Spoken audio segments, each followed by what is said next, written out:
안녕하세요. 오늘도 사연살롱을 찾아주셔서 감사합니다. 딸아이를 혼자 키우고 있는 워킹맘이에요. 저는 불행하게도 태어나면서 엄마와 바로 이별을 하게 된 딸이에요. 저희 엄마는 어릴 때부터 몸이 많이 약했어요. 그래서 결혼을 하고도 외갓집에선 엄마에게 임신은 하지 말라고 당부를 했는데 제가 결혼 1년 만에 덜컥 생겼고 주변에선 말렸지만 저희 엄마는 끝까지 저를 지키기 위해 무리하다 심각한 난산과 출혈로 세상을 떠나시고 말았어요. 한참 신혼일 때 아내를 잃은 아빠는 엄마에 대한 그리움과 지켜주지 못했다는 미안함에 한동안 폐인처럼 망가져 갓 태어난 저를 제대로 안아보지도 않았고 저희 외가 친가에선 이 사태를 어쩌나 하며 크게 걱정을 했죠. 하늘에서 보다 못한 엄마가 저를 지켜내려 하신 걸까요? 엄마가 아빠의 꿈속에 나타난 후로 아빠는 폐인 생활을 접고 완전히 새 사람이 되면서 전 아빠의 둘도 없는 소중한 분신이 되었어요. 아빠는 엄마가 목숨으로 지킨 저를 끝까지 책임지고 행복하게 해줄 거라고 입버릇처럼 말씀하셨어요. 그 다짐은 제가 크면서 딸임에도 불구하고 엄마의 빈자리를 느끼지 않게 해주셨고요. 여러 요인이 있었겠지만 저는 또래보다 철이 빨리 들었어요. 혼자 저를 키우느라 고생하는 아빠를 보며 늘 감사하고 죄송한 마음이 들었어요. 그래서 최대한 아빠 속을 썩이는 일은 하지 않았고 웬만한 친구들은 모두 다 학원을 가도 저는 집에서 혼자 스스로 문제집을 풀며 공부해서 학교에서 상위권을 유지하는 그런 아이로 자랐어요. 아빠는 혼자서도 척척 잘하는 저를 보고 늘 안쓰러워 하셨는데 한 번은 아빠가 이런 말을 한 적이 있어요. 아빠한테 우리 유진이는 세상 전부야. 아빠는 우리 유진이를 위해서라면 무슨 짓이든 할 수 있어. 우리 유진이는 아빠 속 썩여도 되니까 무조건 건강하고 행복하기만 하면 돼. 전 그렇게 말하는 아빠가 더 안쓰러웠어요. 그래서 전 나중에라도 아빠에게 좋은 인연이 생기면 재혼을 해서 아빠가 행복해지길 바랬는데 시간이 흐르면 흐를수록 아빠는 엄마를 향한 사랑이 여전했죠. 아빠는 오로지 저를 위해 열심히 일을 하셨고 우연히 동료들의 제안으로 시작한 사업이 아빠의 성실함과 능력으로 빛을 발해 아빠의 사업은 급성장했어요. 제가 대학에 들어갈 즈음엔 대기업도 아빠의 회사와 함께 일을 하고 싶어 했고 아빠는 사업에 성공하게 되셨어요. 경제적으로 여유가 생긴 아빠는 당신이 번 돈을 오로지 저를 위해 쓰셨고요. 그 덕에 대학 4년 동안 아르바이트 한번 하지 않고 학비 걱정도 모른 채 대학을 졸업할 수 있었어요. 그리고 취업 전 저는 유럽에 배낭여행을 가고 싶어 아르바이트를 하려고 했는데 아빠는 여행 자금도 턱 하고 대주시면서 적어도 아빠 그늘에서 살 동안은 굳은 일은 하지 말라고 하셨어요. 그 여행 중 유학 중이라는 한 남자를 만나게 되었어요. 그 남자가 저와 이혼한 전 남편이에요. 남편은 런던에서 유학을 하며 밤에는 맥주집에서 아르바이트를 했는데 마침 제가 여행 중 그 맥주집에 들렀죠. 남편은 오랜만에 한국인을 만나 반갑다며 한국말로 말을 몇 번 걸어오더라고요. 저도 타국에서 만난 한국인이 반가워 몇 마디 나누면서 저희의 인연은 시작되었어요. 짧았던 만남은 다음날 우연히도 점심을 먹다 재회를 했죠. 저희는 본격적으로 이야기를 나누다 서로의 연락처를 주고받고 친구가 되기로 했죠. 그 후 저는 한국으로 돌아와 취업을 했어요. 영국에 있는 남편과 종종 연락을 했고요. 그렇게 저희는 자연스럽게 장거리 연애를 하게 되었어요. 남편은 영국에 있는 모 대학에서 경영학을 전공하는 학생이었는데 학교를 졸업 후 귀국한 남편은 전공을 살려 국내 기업에 입사해 빠르게 사회생활에 적응해 갔어요. 그리고 어느 정도 자리가 잡혀갈 즈음엔 남편은 저에게 프로포즈를 했어요. 저희 아빠는 이제야 제가 제 짝을 만났다며 좋아하셨어요. 뭐든 최고로 혼수를 맞춰주겠다 설레시기도 했고요. 기뻐하는 아빠를 보며 시집을 간다는 생각보다 식구가 늘었다는 기분으로 아빠에게 하루라도 빨리 잘 사는 모습을 보여주고 싶었죠. 아빠 역시 은근 외손주가 생기면 하고 싶은 게 많으시다고 새로운 꿈을 꾸기 시작했고 남편의 집에서도 다행히 저를 아주 마음에 들어 해주셔서 저희는 곧장 결혼 준비에 들어갔어요. 저희 결혼은 아빠 말대로 최고의 혼수와 우리나라에서 가장 좋다는 호텔에서 결혼식을 올렸어요. 딸 결혼식에 기분이 좋았던 아빠는 결혼식 비용도 모두 내시며 저희 시부모님께 그저 저를 예뻐해 주시기만 해달라고 말씀하셨죠.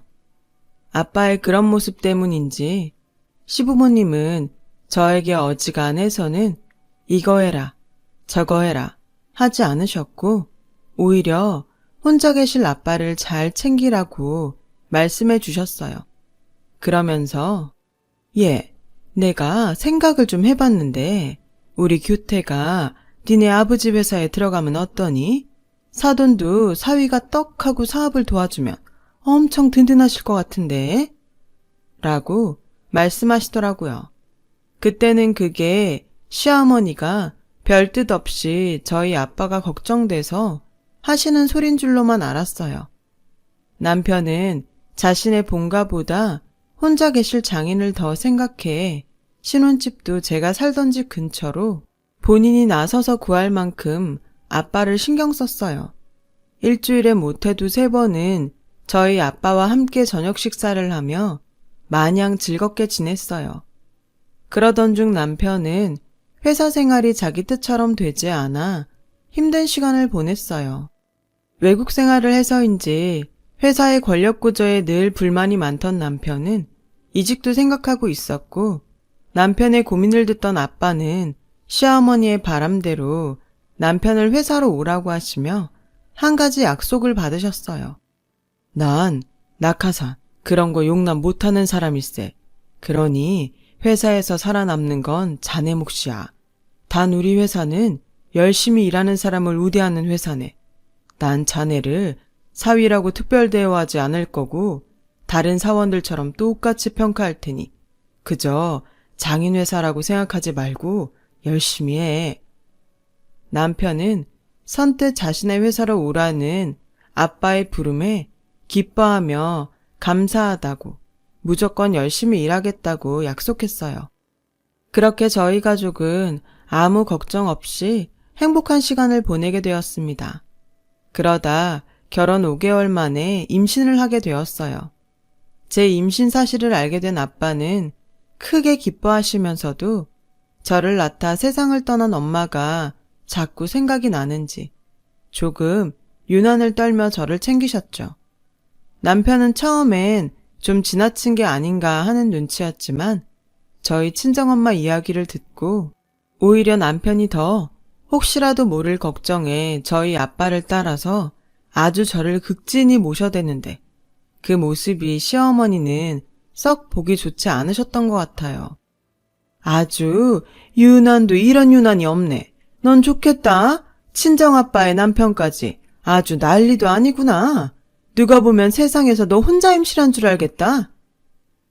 전 시어머니의 그런 모습에 민망하고 불편했어요. 그래서 남편에게 적어도 시어머니 보는 앞에선 조심하라고 일러두었죠. 그 덕에 지난날 같은 일은 피하면서 전 드디어 첫 딸을 출산하게 되었어요. 조금 난산이긴 했지만 12시간 진통 끝에 자연분만으로 아이를 낳았어요. 아빠는 저와 손녀가 무사함에 눈물까지 보이시며 기뻐하셨어요. 그리고 아이가 태어난 순간부터 아빠는 손녀 바보가 되셔서 툭 하면 전화해 손녀가 보고 싶다고 저에게 매일 사진을 찍어 당신에게 보내달라고 하셨어요. 조리원에서 집으로 돌아온 후에는 아빠는 매일 저희 집에 출근 도장을 찍으며 당신 손녀를 보고 가셨죠. 휴일이면 내가 눈치 없는 사람은 아닌데 우리 채원이가 너무 보고 싶어서 집에 있을 수가 없어. 아, 그러지 말고 난 채원이랑 놀 테니까 둘이 밖에 나가 놀다 와. 라며 딸인 저조차 제 딸아이가 질투날 정도로 아빠는 세상을 전부 다 가진 듯 행복해 하셨어요. 물론 아빠의 이런 사랑이 조금은 지나쳐서 남편 보기 민망할 때도 있었는데 저렇게 좋아하는 아빠를 보니 결혼해서 아이를 낳길 참 잘했다는 생각이 절로 들었어요. 그런데 그런 행복도 너무 지나치면 누군가 시샘하는 걸까요? 주말을 채원이랑 꽁냥꽁냥 행복하게 보낸 아빠가 그날은 유난히 다음날 회사 가기 싫다며 휴가를 쓸까 하며 농담을 하셨더랬는데 다음날 점심때가 되기도 전에 걸려온 전화 한 통에 전 세상이 무너지는 듯 다리에 힘이 풀리고 말았어요. 여기 땡땡땡 병원인데요. 김명호 씨 가족분 되시죠? 지금 빨리 저희 병원으로 오세요. 김명호 씨 교통사고로 지금 응급수술 들어가셔야 합니다. 응급수술이라니 숨이 막힌 것처럼 쉬어지지 않았어요. 그래서 떨리는 손으로 아침에 출근한 남편에게 전화를 걸었고 자기야, 우리 아빠가 지금 응급수술을 해야 한대. 근데 나 지금 힘이 풀려서 움직일 수가 없어. 어떡해? 남편은 거의 다 죽어가는 제 목소리에 진정해. 우선 내가 우리 엄마한테 전화할 테니까 채원이 엄마한테 맡기고 병원으로 와. 난 지금 장인어른한테 바로 가볼게. 아무 일도 없을 테니까 걱정하지 말고 조심히 와. 라며 저를 진정시켜 주었어요. 남편의 말을 무슨 신의 말처럼 믿으며 연락을 받고 급히 온 시어머니에게 아이를 맡기고 시어머니가 타고 온 택시를 타고 병원으로 향했어요. 제가 서둘러 병원에 도착하니 그 사이 아빠는 응급수술에 들어가셨고 전 혹여라도 이대로 아빠가 잘못되시는 건 아닌가 하는 무서운 생각에 1분 1초도 가만히 있을 수가 없었죠. 정말 그 심정은 겪어보지 않은 사람은 알 수 없는 그런 것이었어요. 그렇게 5시간 정도 시간이 흘렀어요. 수술실 문이 열리고 의사 선생님이 나오셨는데 표정이 좋지 않더라고요. 그리고 불길한 제 예감은 틀리지 않았어요. 최선을 다했지만 이미 머리 쪽 출혈과 손상이 심하셔서 의식을 회복해도 완전한 회복은 기대하기 어려울 것 같습니다. 지금은 환자가 의식을 회복하길 기다려봐야 정확히 알 수 있습니다. 전 의사 선생님의 말씀이 끝나기 전에 이미 바닥에 주저앉았어요. 이제야 우리 부녀가 남들처럼 행복하게 살게 됐는데 하늘이 원망스럽고 사고를 낸 운전자를 전 용서할 수 없었어요. 경찰서에 연락을 받고 가보니 사고를 낸 사람은 대형 트럭 운전자였어요. 무리해서 운전을 해 자기가 사고를 내게 되었다며 저에게 죽을 죄를 지었다고 싹싹 빌더라고요. 하지만 아빠가 다시 깨어날 수나 있을까? 하는 기로에 서 있었기에 그 트럭 운전자의 절박함 따위는 보이지 않았어요. 그래서 어떤 합의도 하고 싶지 않다고 그저 법대로 처리해달라고 했어요. 그때였어요. 경찰서로 어린아이 셋을 데리고 트럭 운전자의 아내가 들어와 저에게 울며 불며 사정을 하더라고요. 아무것도 모른 채 엄마가 우니 따라오는 아이들을 보고 마음이 흔들려 합의를 했습니다. 그날 저녁에 중환자실 면회 시간에 호흡기 하나에 의존하는 아빠를 보며 오늘 경찰서에서 있었던 이야기를 했고 아빠는 마치 잘했다는 듯 알 듯 모를 듯한 엷은 미소를 지어주는가 싶더니 끝내 일주일을 넘기지 못하고 뇌사 판정을 받고 마셨어요. 전 다신 아빠가 깨어날 수 없다는 사실을 인정하지 못한 채 기적이 일어나길 바랬지만 현실은 달라지지 않았어요. 병원에선 당장 몸에 이상이 생겼을 시 생명 유지를 위한 조치를 할지 아니면 아빠를 편하게 보내드릴지 결정을 해달라고 했어요. 정말 세상에서 가장 잔인한 결정이 이 결정이지 않을까 생각하며 자식으로서 힘든 시간을 보내게 되었죠. 그동안 회사 안에서 아빠의 빈자리를 채우느라 눈코 뜰 새 없이 바빴던 남편은 제 손을 잡으며 자기는 힘들겠지만 우리 아버님 보내드리자. 우리가 보내드려야 아버님도 장모님 보러 편하게 가시지. 라며 저를 설득했어요. 전 남편의 말에 고개를 끄덕였고요. 그렇게 저는 아빠의 임종을 지켜봐야 했고 시부모님 역시 저희 딸을 데리고 아빠에게 마지막 인사를 하러 병원에 오셨는데 그날 전 정말 듣고도 믿을 수 없는 말에 손이 덜덜 떨렸어요. 여보, 그럼 이제 그 사돈 회사 어떻게 되는 거야? 그야, 채원애미가 우리 규태 밀어주면 우리 규태가 운영하게 되지 않을까? 그치? 그러게, 내가 이럴 줄 알고 우리 규태가 그 회사에 갔으면 좋겠다고 생각했거든. 사돈도 아무것도 모르는 자기 딸보단 영국 유학까지 다녀온 우리 아들한테 회사를 맡기는 게 더 낫겠다고 생각하겠지? 그야 그렇지. 거봐, 내가 우리 규태 유학 보내길 잘했지? 당신은 괜히 내가 헛바람 들어서 그렇다 뭐라고 했지만 이것 봐, 우리 아들이 이렇게 보답하잖아. 이제 그 회사가 다 우리 아들 거네. 비록 저희 아빠가 뇌사에 빠져 임종을 앞두고 있지만 제 딸아이를 안고 저런 대화를 나누는 시부모님이란 작자들에게 전 소름이 다 돋았어요. 그래서 저는 두 사람 앞에 불쑥 다가가 아이를 뺏어오듯 안고 이렇게 말했어요. 두 분은 저희 아빠가 죽기를 바라셨나 봐요. 그래서 그렇게 저한테 채원이 아빠, 저희 아빠 회사에 넣어달라고 하셨어요? 저희 아빠 회사 꿀꺽 하려고요? 예, 그게 무슨 말이니? 네가 오늘 좀 예민해서 그런 것 같은데 너 그거 오해다? 그래, 세아가. 아무리 네가 지금 힘들어도 시부모 앞에서 이러는 건 아니지. 네, 저도 이건 아닌 것 같네요. 사돈한테 마지막 인사하러 오시면서 무슨 로또라도 맞은 사람들처럼 희희낙낙 하시는 거 정말 어른답지 못하시네요. 아마 저희 아빠도 이런 사람들한테 인사받고 싶지 않을 것 같으니 돌아가세요. 이런 사람들? 예, 너 말 다 했니? 노발대발하는 시어머니의 말을 무시한 채 병실로 갔어요.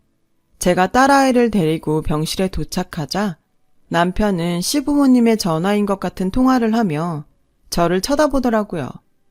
전 그런 남편을 원망하듯 노려봤는데 남편은 한숨을 쉬었어요. 그렇게 죄송하게 아빠를 보내드렸죠.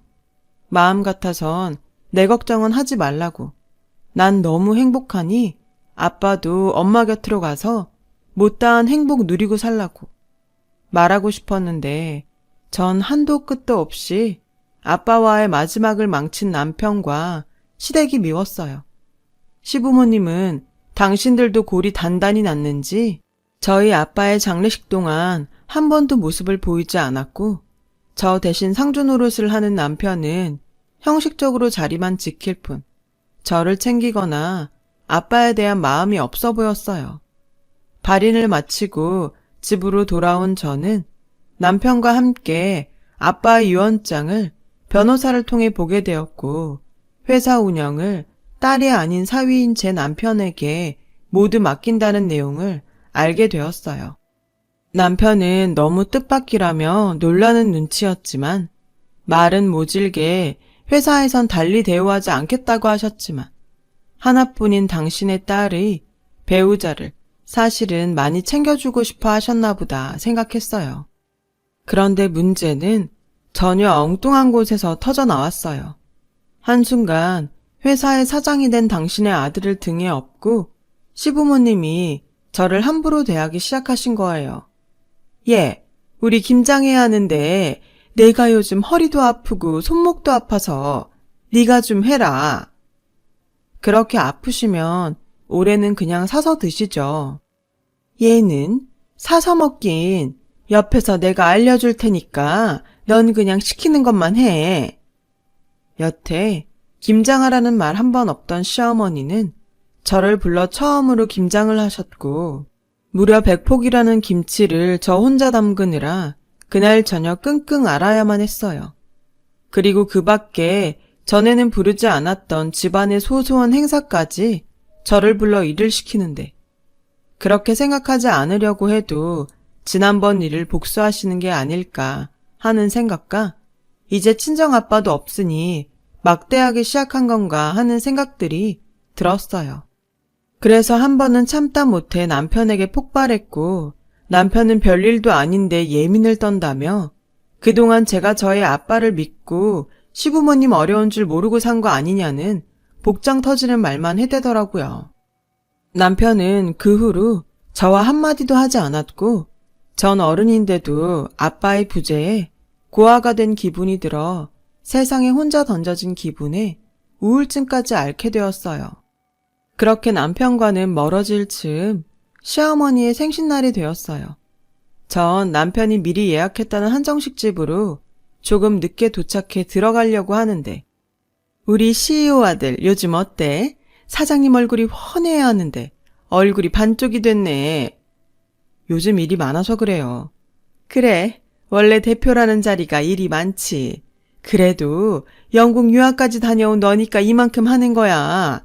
엄마는 요즘 밥을 먹지 않아도 그렇게 배가 부르다. 엄마가 고생해서 키워준 덕분이죠. 이제 아들이 다 해줄 테니까 하고 싶은 거, 갖고 싶은 거 말만 하세요. 그래, 사실은 그 사돈이 지냈던 그 전원주택 있잖아. 우리 거기를 이사 가면 안 될까? 지금 집은 너무 좁고 낡아서 이사를 가면 좋겠는데. 그 집이 마침 비었고 우리 수준에 딱이잖아. 우리 아들이 회사 대표인데. 어차피 빈집이니까 그렇게 하세요. 네 처가 알면 뭐라고 하지 않을까? 지 아빠 집이라고 거품 물면 어쩌지? 괜찮아요. 유언장에 그 집도 제 앞으로 되어 있어요. 어머, 그래? 잘 됐다. 그럼 엄마는 우리 CEO 아들만 믿고 당장 이사한다. 그러세요. 근데 혹시 그 집 명의는 나나 네 아버지한테 주면 안 되니? 우리도 말년에 버젓한 재산은 있어야 될 것 같아서. 저는 정말 듣자 하니 이 도둑놈 집안을 가만둘 수 없었어요. 그리고 회사는 모르지만 집까지 남편 앞으로 해뒀다는 아빠의 유언장에 그제야 의구심이 들었어요. 그래서 전 그 길로 어릴 때부터 알고 지낸 아빠의 지인을 무작정 찾아갔어요. 아빠의 지인은 아빠와 함께 지금 회사를 설립한 창립 멤버로 거의 회사 일에 손을 뗐지만 회사 지분을 갖고 있는 임원으로 회사의 중요한 일은 모두 알고 계실 만한 분이셨어요. 아저씨, 저 유진이에요. 혹시 아빠가 유언장 쓰실 때 뭐 들은 이야기 없으세요?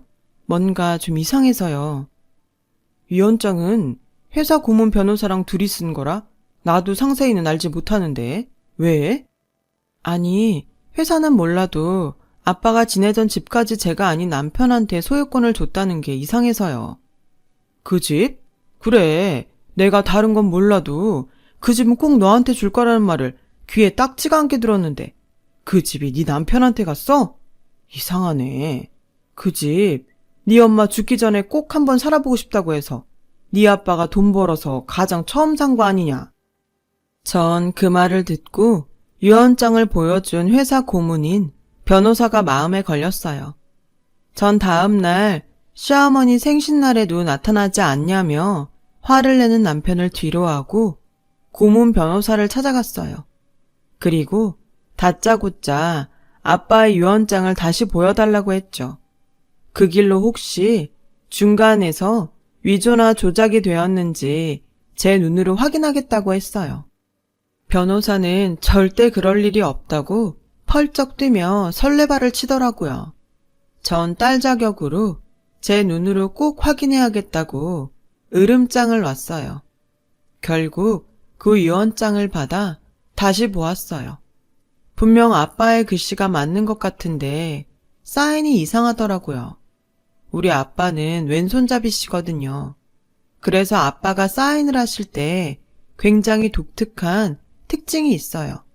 아무래도 정말 이상해서 필적 조회를 해보기로 했습니다. 그리고 나온 결과는 아빠의 유언장이 아니었어요. 어쩜 이렇게 어리석었을 수 있을까요? 아빠가 돌아가신 슬픔에 이제껏 정신 못 차리고 슬퍼하기만 했어요. 정신 똑바로 차려야 하겠구나 생각했죠.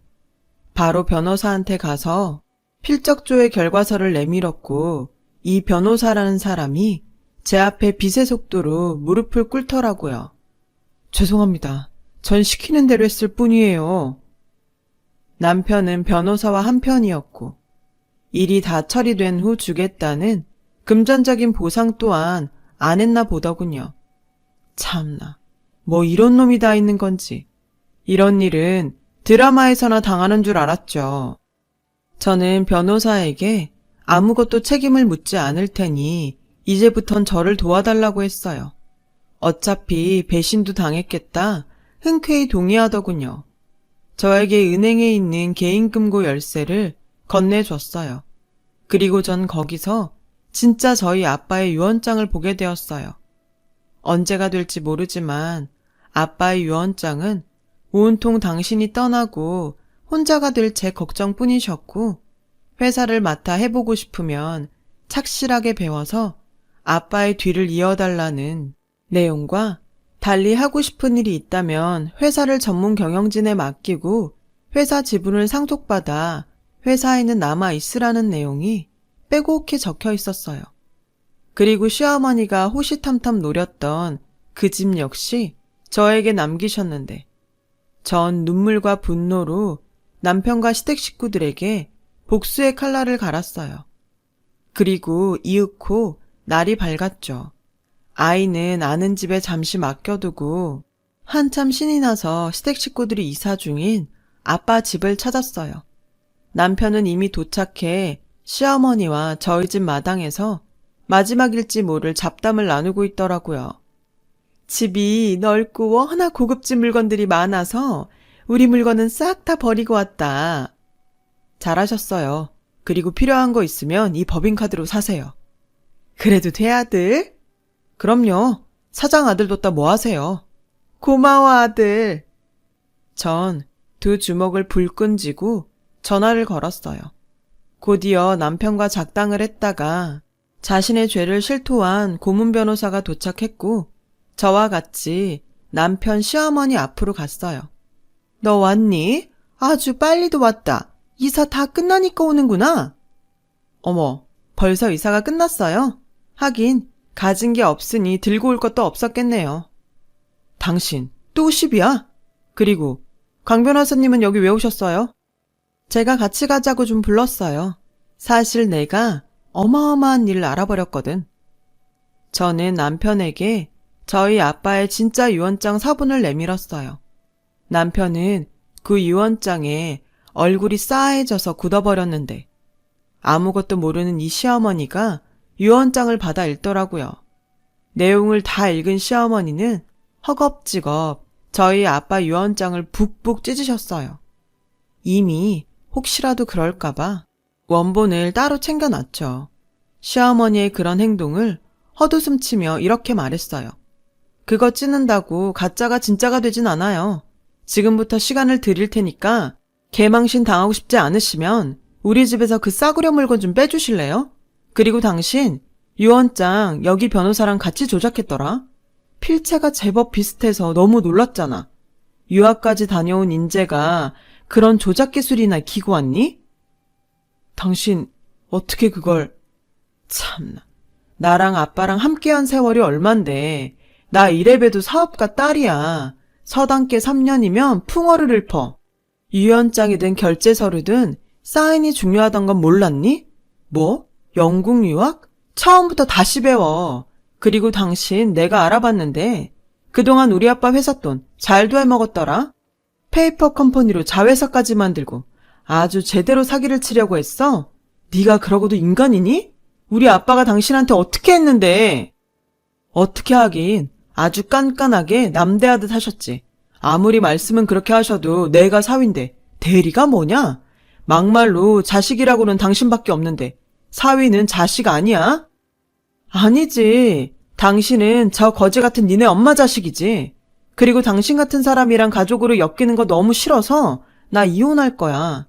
이혼 소송은 물론이고 내가 당신 사문서 위조, 청탁, 뇌물, 공금 횡령으로 남은 인생 깜빵에서 썩게 해줄게. 그때였어요. 사태 파악을 마친 시어머니는 제 바지가랑이를 붙들고 저한테 애원하기 시작하셨어요. 예, 내가 대신 이렇게 비마. 그러니까 우리 좋게 하자. 그래도 우리가 가족이지 않니? 지난 잘못은 가족끼리 잘 덮고 우리 다시 행복하게 살면 안 될까? 다시 행복하게? 우리 아빠 가는 마지막에 오셔서 뭐라고 하셨어요? 그리고 우리 아빠 돌아가시고 어머니는 제 행복은 안중에 없으시던데요. 그런데 어떻게 우리가 가족이고 우리가 행복하게 살아요? 지금 뭐 하는 거야? 한참 집안에서 이것저것 참견하던 시아버지는 그제야 모습을 드러내시며 저에게 소리치더라고요. 아무리 부모 없이 컸어도 그렇지. 넌 지아비랑 시부모한테 이렇게 하라고 배웠니? 내가 언젠가는 너 교육 한번 시켜야겠다고 생각했다. 교육? 웃기고 있네. 이제 저 아저씨 며느리 아니거든요? 부모 없이 컸다고요? 여기가 어디라고 그런 막말을 하세요? 여기가 어떤 집인데? 주택 침입죄로 사이좋게 오은 식구 유치장 한번 가실래요? 예, 제발. 변호사님, 일 똑바로 처리해주세요. 그리고 유언장 보셨죠? 저 내일부터 회사 정식으로 출근합니다. 회사 제가 다시 찾아와야겠어요. 네, 알겠습니다. 전 그렇게 한 방에 남편과 그의 가족들을 처리했어요. 그리고 아주 속전속결로 그들을 법 앞에 심판을 받게 했고 이혼 소송은 물론이고 모든 재판에 승소했어요. 뭐 당연한 결과였죠. 마음 같아선 남편에게 위자료는 물론이고 양육수단도 받아내야 하지만 쥐뿔도 가진 게 없는 그지 신세인 남편에게 어떤 기대도 없이 그 정도로 마무리했고 전 지금 저희 아빠가 살던 집에서 딸과 함께 지내고 있어요. 가끔 곳곳에 녹아있는 옛 기억에 눈물이 날 때도 있지만 제 딸아이가 있어 새로운 추억을 더하며 살고 있어요. 그리고 전 아빠 회사에 정식으로 들어가 아빠의 바람대로 열심히 일을 배우고 있어요. 아빠처럼 훌륭한 대표가 되기 위해서요. 다행히 회사는 제가 나오고부터 빠르게 다시 안정을 찾아가기 시작했어요. 아빠가 잘 살아오신 덕에 도와주시는 분들이 많습니다. 아이 키우랴 회사 일하랴. 정신이 없지만 육아도 일도 보람이 따르기에 더 잘하고 싶은 욕심으로 더 나은 미래를 꿈꾸고 있답니다. 언젠가 저희 이런 노력이 더 큰 결실을 맺을 수 있겠죠. 저는 앞으로 저희 아빠가 그러하셨듯 제 딸아이를 위해 최선을 다해 열심히 살 거예요. 부디 이런 아직은 미약한 저를 응원해 주셨으면 좋겠습니다. 지금까지 제 이야기 들어주셔서 감사해요. 모두 행복한 날만 되시길 진심으로 바라겠습니다. 여러분, 사연 댓글에 응원과 현명한 조언 부탁드려요. 좋아요와 구독은 저에게 큰 힘이 됩니다. 오늘도 좋은 일 가득하세요.